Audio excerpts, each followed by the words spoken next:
Hey everybody, it's Party Elite, and today we're taking a look at the brand new turn-based tactical game bearing the Games Workshop brand, Space Hulk Tactics. Developed by Cyanide and published by Focus Home Interactive, this is the 8th or so attempt to make a game in this setting, most of them being strategy games of one kind or another. The game itself is based off the Space Hulk board game, and before I begin, I just want to give a heads up that I did get a copy for free for review purposes, and if you'd like to pick the game up for yourself, consider using the Humble Bundle affiliate link in the description down below and under the eye at the top right corner of the screen to support charity and the channel as you buy. So, let's dive right into it. Is this Space Hulk worth exploring, or should it be left floating in space off in the distance? Brother Sergeant, we detect multiple life forms inbound. Acknowledged. This vile wreck is infested with the Xenos. We will purge it with steel and doom. You hear that?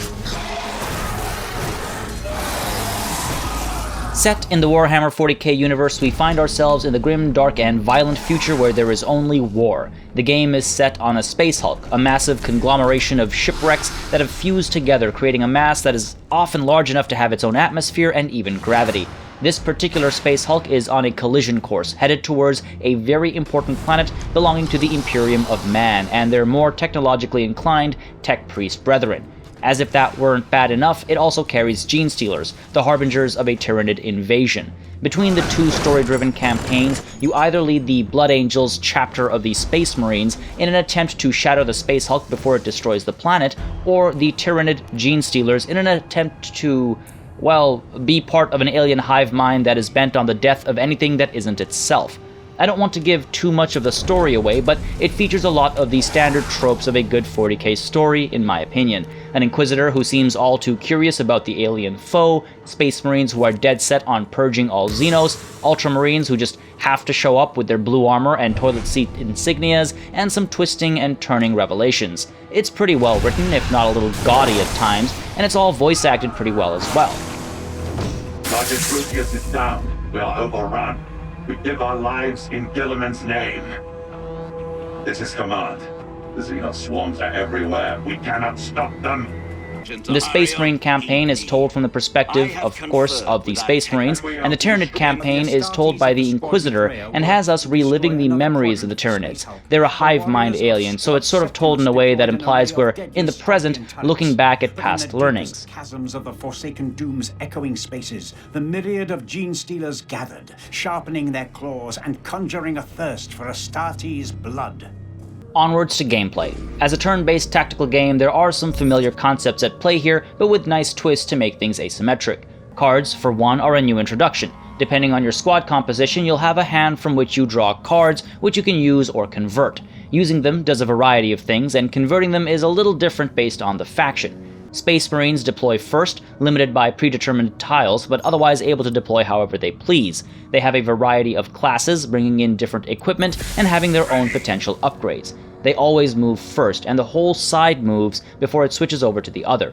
Each of the Space Marines has 4 action points available to them, and a variety of actions that cost a variety of points. Moving and changing facing all cost 1 each, unless you're moving backwards or sideways, which costs more. Overwatch costs 2 action points, as does going into guard mode to get a little buff to your melee, while firing costs just 1, though you can shoot for free after every movement. If you feel like you need more action points, you can convert 1 card per turn to earn some squad action points. These points are available to all of our squad members to use on top of their own action points, and that's an exclusive ability for the Space Marines. You'll also want to consider saving some action points before you hit end turn. Gun jams can happen when firing in Overwatch, and unjamming a weapon costs an action point that is automatically spent. If that point isn't available, then the gun stays jammed until your next turn. If you live till your next turn, that is.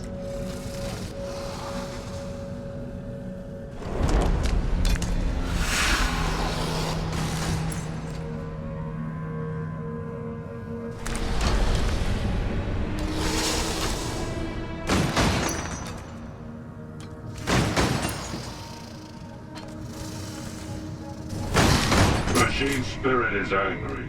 Our weapon is ready.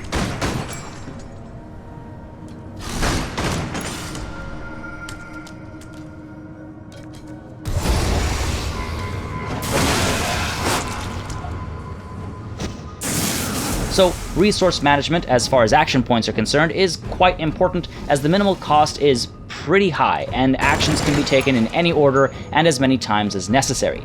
Space Marines prefer to keep a distance. They're rather terrible in melee actually, especially since failing a melee attack gives a Tyranid foe a chance to counterattack. And since it just takes one hit to kill for either side, the slimmest chance of failure is terrifying.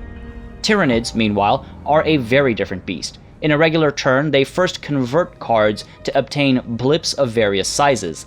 Blips are placed at predetermined spawn points, up to 3 per, and then they're actually spawned. Each blip represents a blip on the Space Marine's sensors, and each can be anywhere between 1 and 3 Genestealers, or a decoy blip, or a special Genestealer variant, if you get a card that lets you spawn one, that is. Now, a blip stays a blip unless you reveal it, and the only time you have to reveal it is when you want to cross through Space Marine line of sight. The Genestealers have 6 action points available to them, meaning they can move a lot faster and do a fair bit more in a turn. As a Genestealer, you want to try and avoid being shot down by the Space Marines while coming in from the flanks. Space Marines can't defend themselves if they're attacked in the back or the side.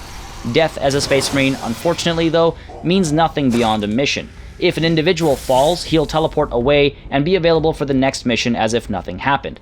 For the Tyranids, it means even less. You'll never grow attached to any individuals here, and to be fair, that makes sense. They're a species of hive mind aliens. There's no room for any attachment that isn't to the hive mind.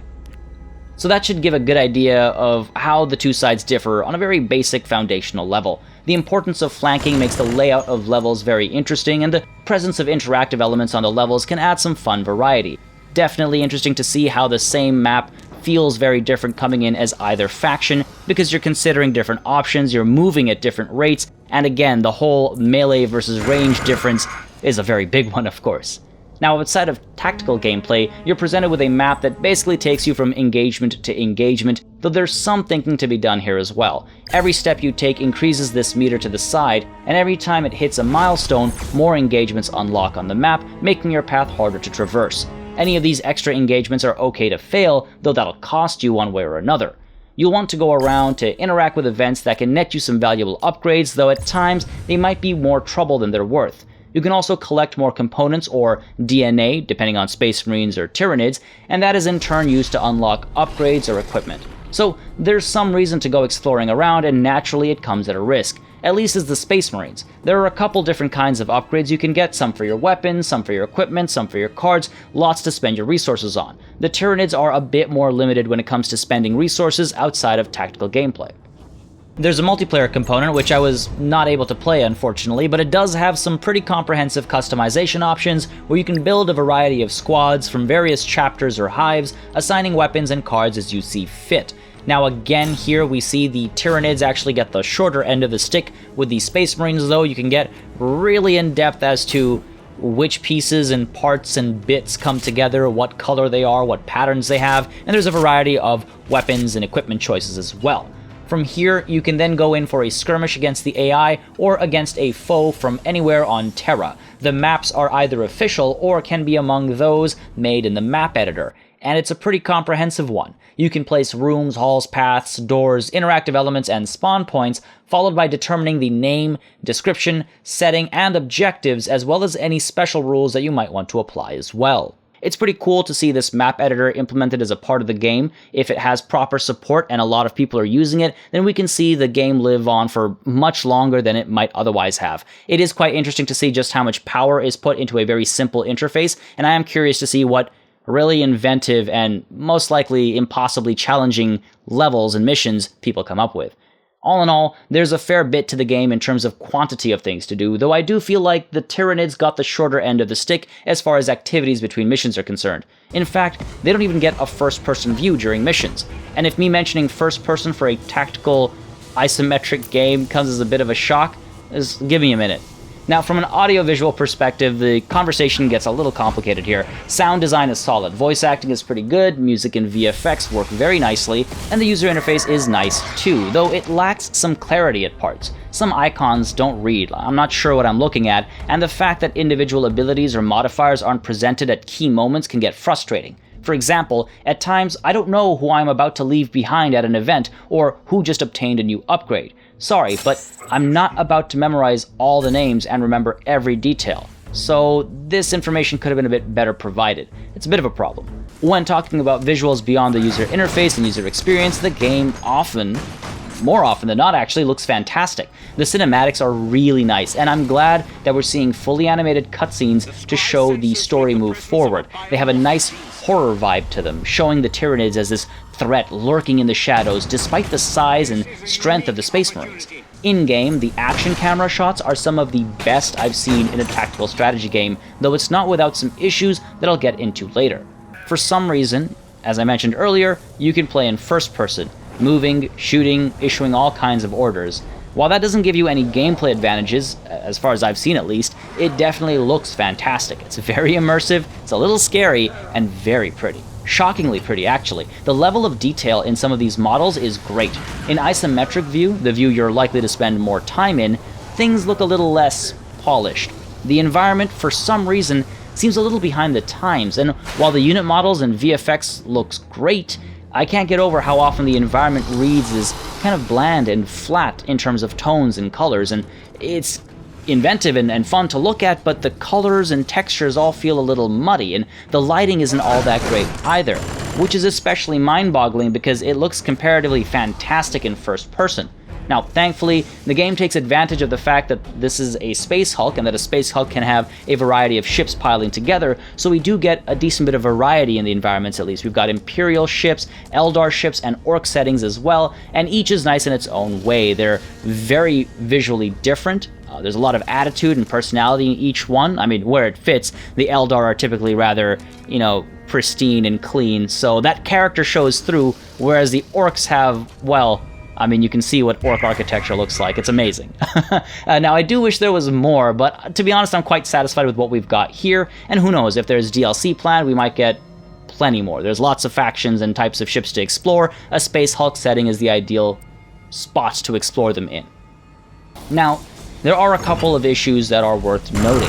On the smaller scale of things, there are a bunch of typos. I'd love to do a compilation showing them all, but they were minor, and I didn't think to screen grab them all. It's no big deal, but it does suggest a lack of polish, and when it's about a story-driven campaign and you're trying to be immersed in the writing, a typo does go a long way as a bit of a ding. At the end of the day, though, it's not a game breaker, obviously. Now, perhaps more important, there are some visual glitches. Space Marines seem to flicker when on the move, and that's no game breaker, again, but it does get annoying. It's not a rare occurrence. Apart from that, the action camera, as great as it is poorly edited.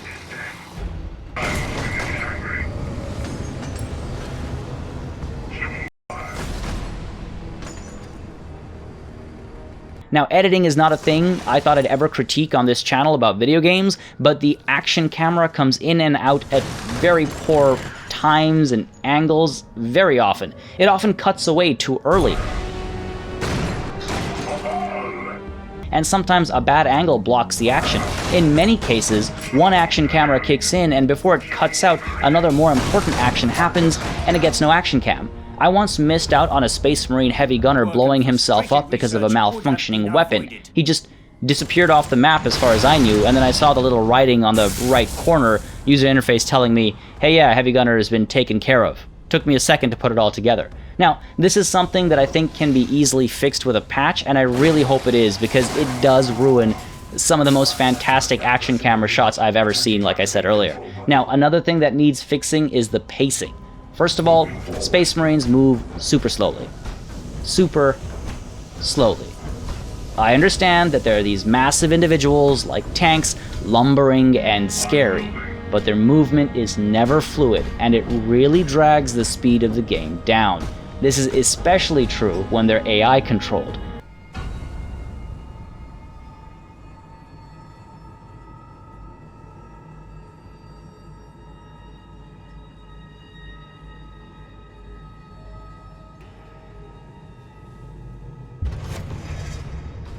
When it comes to spotting Tyranids, the cool factor of them popping out from vents and grates and skipping down from the ceiling quickly dies when you see it 100 times in a mission. And as a mission goes on, and the number of Genestealers reaches higher and higher levels, you can be waiting minutes for your turn to come back. It's a little slow for my liking. In some cases, early on in missions, the speed, the pace adds to the tension. but as a mission goes on, it just gets tiring. Now, the AI is also a little silly at times. More often than not, the game is very stressful and challenging, like I was saying, but every once in a while, the AI just doesn't seem to be very good at spotting a pattern.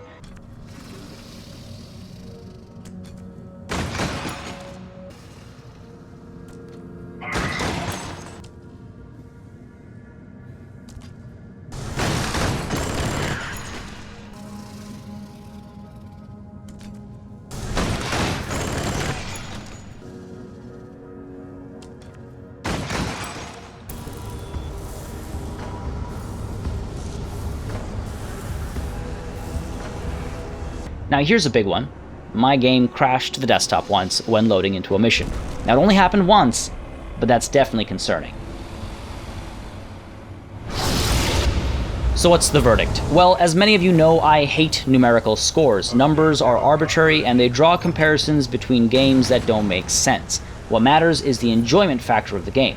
Space Hulk Tactics does a very good job of creating a stressful environment when you're playing as the Space Marines. The Tyranids are a constant swarm and they feel like it. They come in from all sides, and one wrong move, especially on higher difficulties, can be the loss of the entire squad. Sometimes that gets frustrating, like when you're trying to review a game, but overall, and when you're actually just playing for fun, it really gives a fun, challenging element. I'm a bit of a gaming masochist, so I enjoy it.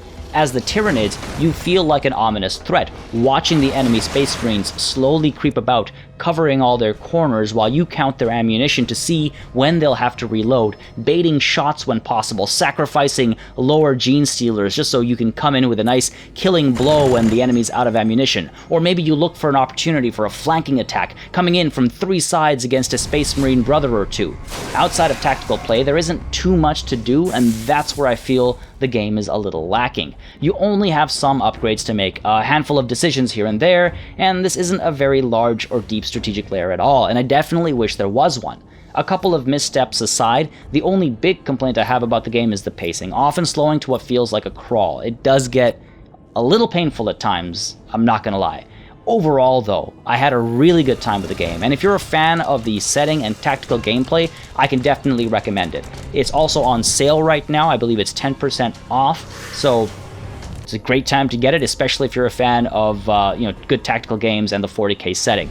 I'm personally enjoying it a lot. Now, if you're hoping for a deep strategic layer on top of all of that, heads up, this is not the game for you. I hope you enjoyed this review of Space Hulk Tactics, and I hope it gives you an idea of what to expect from the game. If you'd like to pick it up, consider using my Humble Bundle affiliate link in the description down below and under the eye at the top right corner of the screen.